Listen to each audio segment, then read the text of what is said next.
Murang gaming phone? I got you. Ito ay ang Infinix GT20 Pro. Tara, try natin to. When it comes to gaming phones, ano nga ba ang mga hinahanap natin? Especially for phones na under 20,000 pesos lamang. Dito ngayon pumapasok ang Infinix GT20 Pro kung saan para sa akin, nasa kanya ang mga usual na hinahanap natin especially para sa mga mas affordable na gaming phones. Pricing, performance, and compromise, syempre pag-uusapan natin lahat yan dito sa video. Pero syempre kung hindi pa kayo nakasubscribe, mag-subscribe muna kayo dito sa channel. Click nyo yung subscribe button below at hit nyo na rin yung bell icon para ma-update kayo sa mga susunod na videos. Kung sakaling magustuhan nyo ang video na to, i-like at i-share nyo na rin.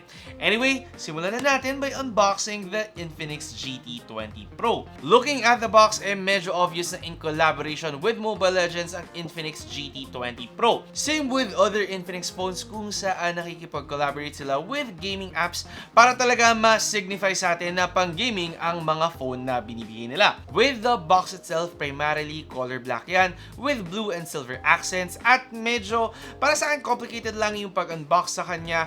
Yung latch niya ay nandito sa kanyang tagiliran, medyo careful lang para hindi siya mapunit. And then kapag binuksan mo yan, marirealize mo na hindi talaga siya box kundi cover ng box ng phone na to. Ngayon, sa kanyang mismong box na may kita nyo yung kanyang mecha design. Black yung main color. Meron tayong mga again, blue at saka this time gray accents. And then magnetic yan. So, may onting pwersa lang pag inopen nyo yung kanyang cover. Once na nabuksan nyo na yung magnetic na cover ng inyong box, nakalagay dyan ang kanyang compartment kung saan nandito ang kanyang SIM ejector tool, ang kanyang quite unique na hard case, and then ang mga documents. Tapos, underneath niya na ang inyong Infinix GT20 Pro covered in protective plastic. Tapos nakalagay ang kanyang mga highlights. And then pag tinanggal nyo yung divider, ang inyong charger at ang kanyang USB Type-C cable. So for the Infinix GT20 Pro, makikita nyo na kagad na in-effortan talaga ng Infinix yung buong phone na to. Kasi maski sa packaging niya pa lang, talaga nga namang sagad-sagad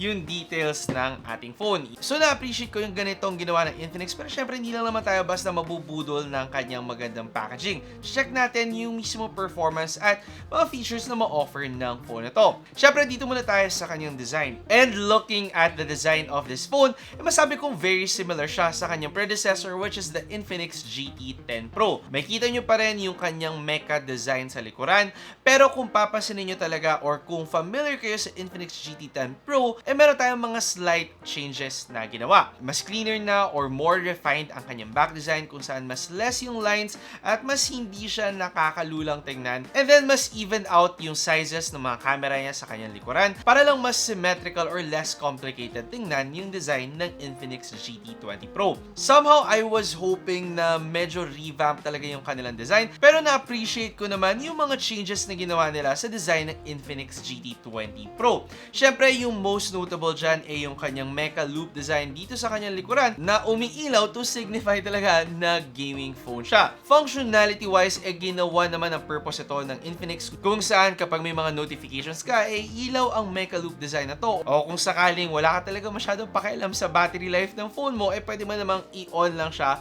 all throughout the day. Design-wise, masabi kong hindi talaga nag-hold out ang Infinix para ipakita na gaming phone ang Infinix GT20 Pro. Glossy yung kanyang back design pero dahil lang sa dami ng mga lines at saka patterns ng likuran, hindi nyo mapapansin yung kanyang pagka-smudge magnet, and then kung sakali naman na gagamitin nyo yung kanyang hard case, at least makakoveran na nito ang kanyang likod pero still revealing yung kanyang mecha loop na lighting dito sa likuran. Ano masabi nyo pagdating sa design ng Infinix GT20 Pro?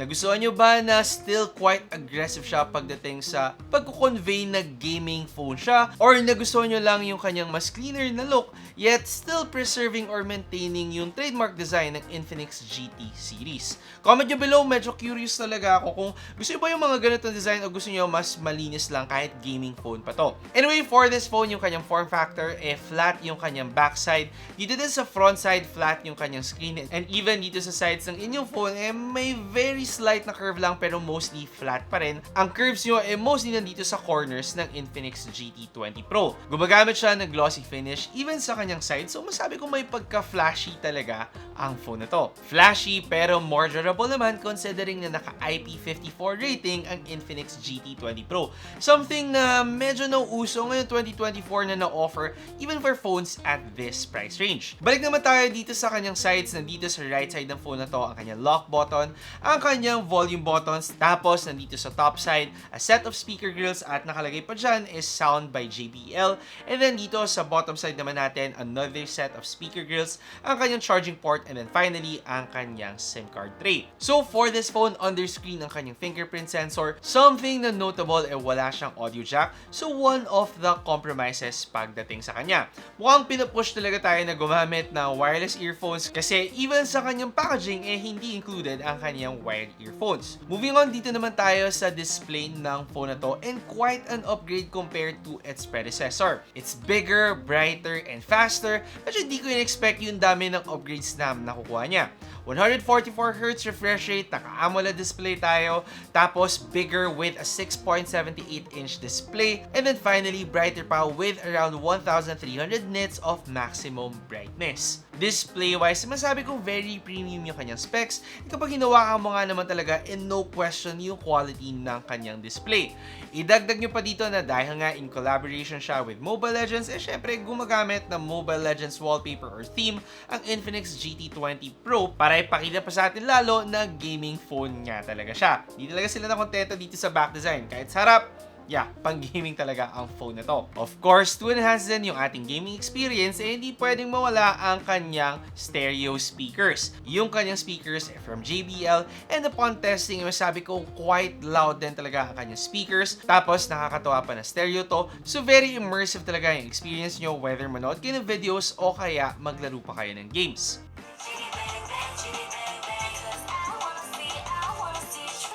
Not the clearest sound quality, pero enough naman para ma-enjoy nyo kung ano man ang pinapanood o pinapakinggan nyo. Something naman na normal for phones at this price point. Moving on sa kanyang battery naman, gumagamit siya ng 5,000 mAh battery capacity, and upon testing, masabi kong na-surprise ako sa kanyang result. Upon gaming, hindi gaanong na-drain ang kanyang battery provided na hindi naman naka-maximum yung settings ng ating Mobile Legends, and even if i-max out ko yung kanyang settings, nakapag-perform pa rin naman siya ng maayos. Using PC Mark test, masabi ko meron siyang average battery performance na para sa akin a good deal na for a phone na marketed for gaming.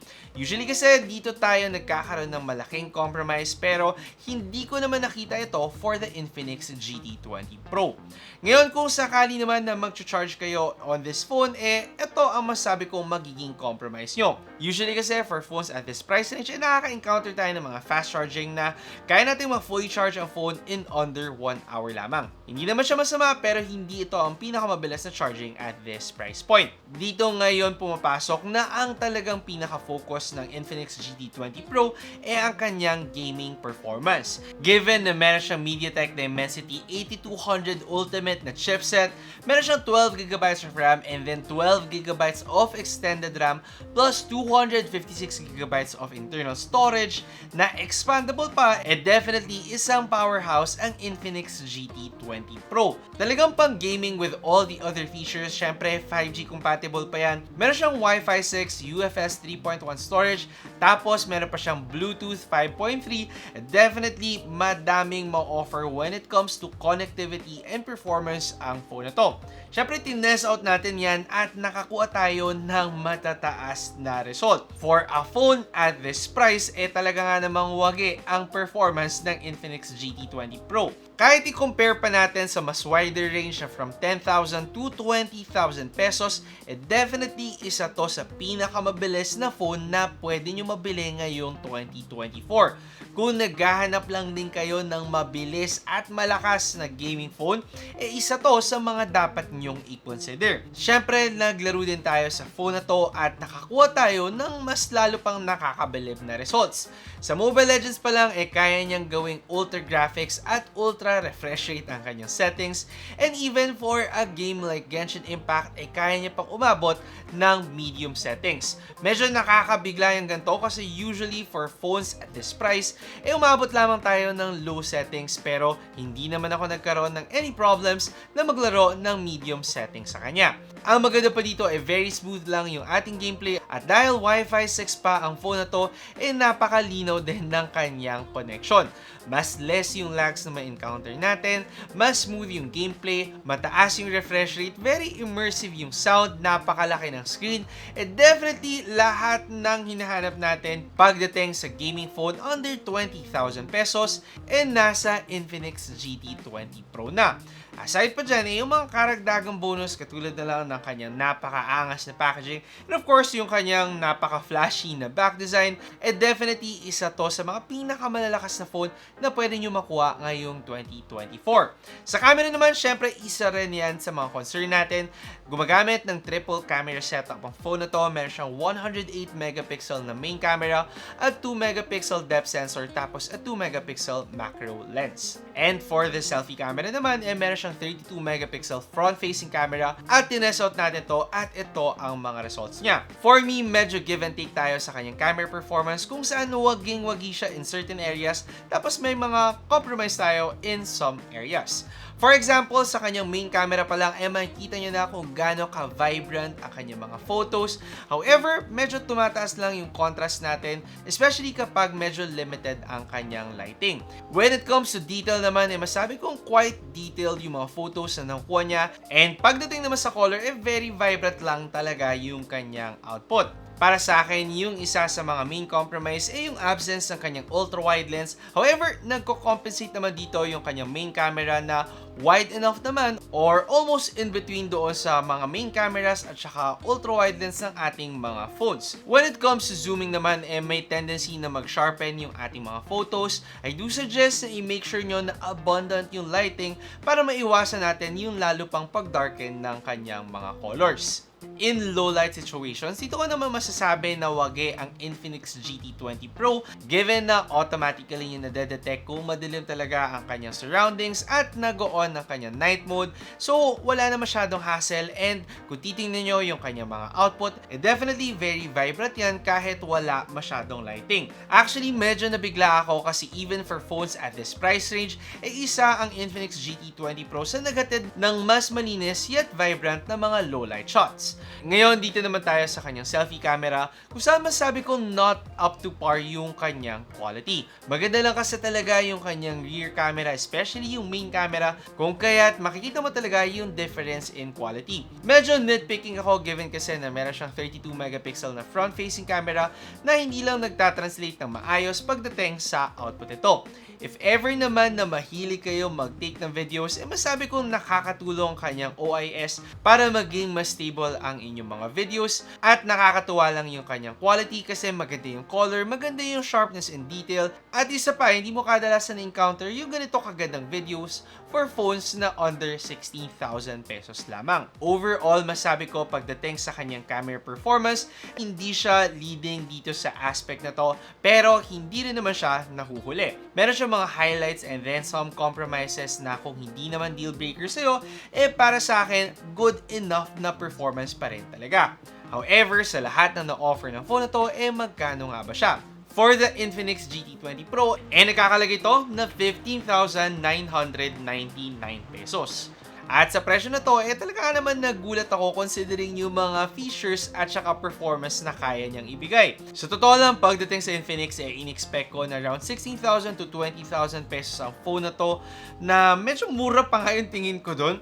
Pero nagulat lang ako na under 16,000 pa ang ginawa nilang pricing. Given pa kasi na napakarami niyang premium features and yung performance niya na makikita mo lamang sa mga phones na normally nasa 20,000 pesos and above, nakakagulat sulat lang yung pagiging sulat niya. Definitely kung ang habol nyo ay talagang bilis at lakas lang ng isang phone, tapos yung kanyang mga added na premium features, ito dapat ang phone na chine-check out nyo. However, i-take note lang natin yung mga compromise na encounter ko, katulad na lang nung absence ng kanyang ultra-wide lens, yung kanyang charging na not as fast as other phones at the same price range, and then yung kanyang camera na medyo give and take yung performance. Tapos, i-take note din natin na medyo tumataas ang temperature ng phone na to. Hindi naman alarming at hindi naman siya nag-thermal throttle kahit naglaro ako for around 3 hours on this phone. However, syempre ingat-ingatan pa rin natin para mapahaba palalo ang lifespan ng ating phone.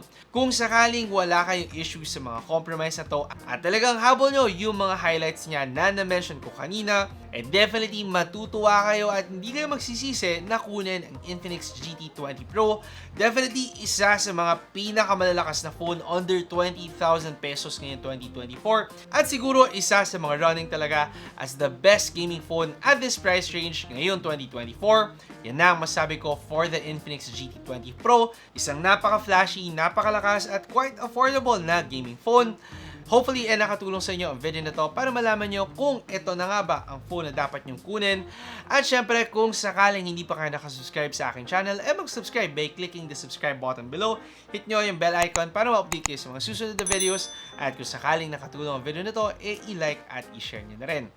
Ako si Alvin, ang inyong tech guy. See you next time. Ingat! Nagustuhan nyo ba ang video ko? I-check out nyo ang aking channel for more phone, gadget, and laptop reviews. Tapos, meron pa akong tech tips and guides. Mag-subscribe by clicking the subscribe button below at i-hit nyo na rin ang bell icon para sa mga susunod ko pang videos.